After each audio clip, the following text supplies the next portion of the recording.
Hello, student. Today we'll study the rise of nationalism in Europe, the first chapter.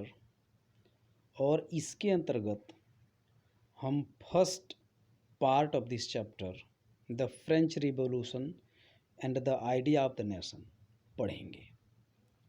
इस chapter को हमने class 9th में भी बहुत ही अच्छे से पढ़ाई किया है। आप लोगों ने जाहिर सी बात है इसके बारे में ऑलरेडी आप जानते हैं। इस टॉपिक को इस चैप्टर के अंतर्गत हम अच्छे तरीके से अभी पढ़ने वाले हैं। यहाँ एक चीज़ जो दिया गया है, the rise of nationalism in Europe. तो ये जो टर्म है, जो वर्ड है, ये नेशनलिज्म, ये आखिर है क्या? ये मैंने आपको पहले भी बताया हुआ है और क्लास 9 से आप जानते हैं। नेशनलिज्म यह एक फीलिंग है किसी भी नागरिक के मन में अपने देश के प्रति। For example, we are Indian and we have a very strong feeling for our country India and this is our nationalism. यह हमारा राष्ट्रवाद है।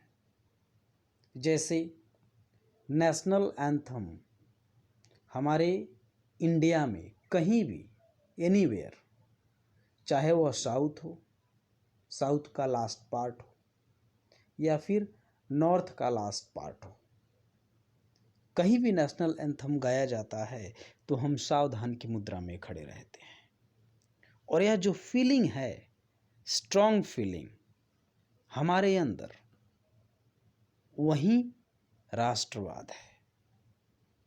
तो चलिए हम आगे बढ़ते हैं इस part 1 the French revolution and the idea of the nation के बारे में।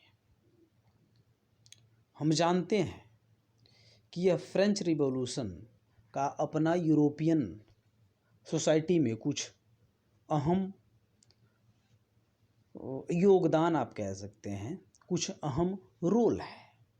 इस फर्स्ट लाइन के अंतर्गत हम देखेंगे कि the first clear expression of nationalism came with the French revolution in 1789। जब हम यूरोप में राष्ट्रवाद के बारे में पढ़ेंगे तो उसमें फ्रेंच रिवॉल्यूशन का अपना खासा योगदान है, अहम रोल है। क्यों? क्योंकि यूरोप में जब नेशनलिज्म स्प्रेड हो रहे थे तो उसमें फ्रेंच रिवॉल्यूशन ने काफ़ी अहम योगदान निभाया था। और वहाँ से हम कह सकते हैं कि फ्रेंच रिवॉल्यूशन ने अपना अहम योगदान निभा करके यूरोपियन सोसाइटी में नेशनलिज्म को क्रिएट करने में काफ़ी बड़ी भूमिका निभाई। जो कब हुआ था? फ्रेंच की क्रांति 1789 में। आगे की लाइन में हम देखेंगे the political and constitutional changes took place and power transfer from monarchy to body of French citizen. इस लाइन में एक चीज़ ध्यान रखेंगे, डोंट क्रिएट कन्फ्यूजन। यहाँ जो TWO है, टू, यह मिस्टेक हो गया है। यहाँ पे TO होना चाहिए, इसका ख्याल करेंगे। Don't create confusion in your mind.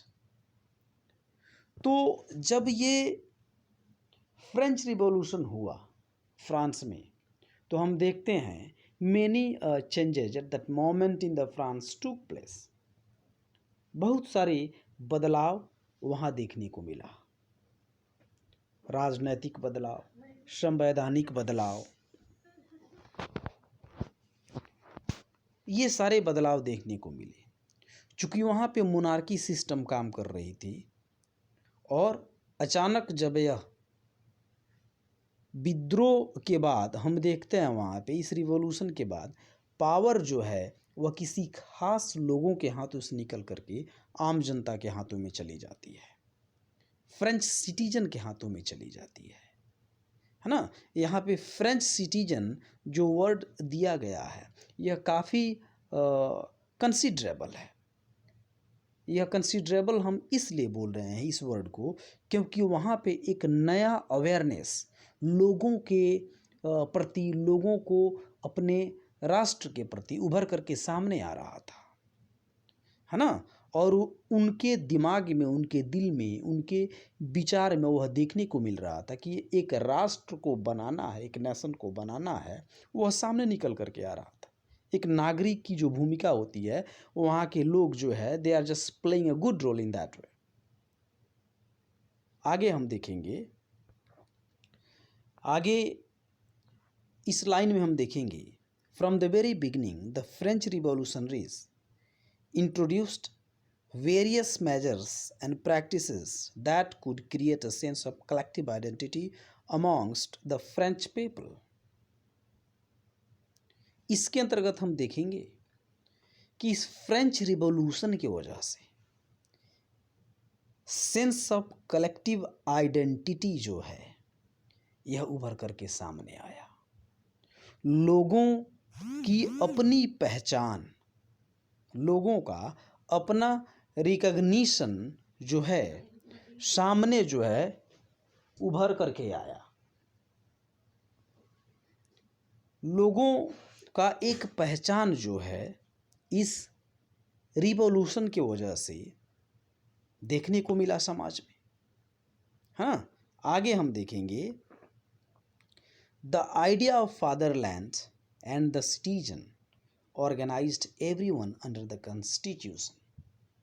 अर्थात जो लोग ऑर्गेनाइज्ड हुए, है ना, वह किसके अंतर्गत काम करने लगे? संविधान के अंतर्गत काम करने लगे, है ना। Fatherland and the citizen organised everyone under the constitution. It means that everything was being happen there. वह सबके सब जो हैं एक विधान के अंतर्गत हो रहा था, है ना। सारे के सारे एक विधान के अंतर्गत जो है हो रहे थे। नेक्स्ट लाइन में हम देखेंगे कि new French flag try colour was introduced instead of the former royal standard and national assembly was assembled. यहाँ पे भी एक मिस्टेक हुआ है, यह व्हाट जो है यहाँ पे टाइप हो गया है, तो इसको आप ध्यान में रखेंगे। National assembly was assembled. वहाँ इस विद्रोह के वजह से जो बदलाव हो रहे थे, जो भूमिकाएं लोग निभा रहे थे उस समय, और समाज में जो बदलाव आ रहा था, उसके अंतर्गत हम देखेंगे कि वहाँ पे नए फ्रेंच फ्लैग को लोगों ने इंट्रोड्यूस किया। And the colour was try colour, है ना। ट्राई कलर का जो है एक फ्लैग, फ्रेंच फ्लैग जो है इंट्रोड्यूस्ड किया गया। किसके बदले में? जो वहाँ का रॉयल फ्लैग जो था, मोनार्की सिस्टम में मोनार्क का जो फ्लैग था, instead of that French flag was just introduced in the society. और नेशनल असेंबली जो है वह असेंबल्ड की गई। नेशनल असेंबली जो है वह असेंबल की गई, है ना। नए नए गाने, new hymns were composed, oaths taken and martyrs commemorated, all in the name of the nation. अब सब चीज़ एक राष्ट्र के नाम पे हो रहा था, है ना। नए नए गाने कंपोज किए गए, कस्में खाई गई, है ना, एक राष्ट्र को आगे लेके जाने के लिए ये सारे काम होने लगे। आगे हम देखेंगे कि centralised administrative system implemented in the French society for all citizens, है ना। एक नियम कानून, एक विधान जो है इम्प्लीमेंट किया गया फ्रेंच सोसाइटी में फॉर ऑल सिटीजन्स, है ना। कोई बंटवारा, कोई क्लासिफिकेशन अब देखने को नहीं मिल रहा था समाज में।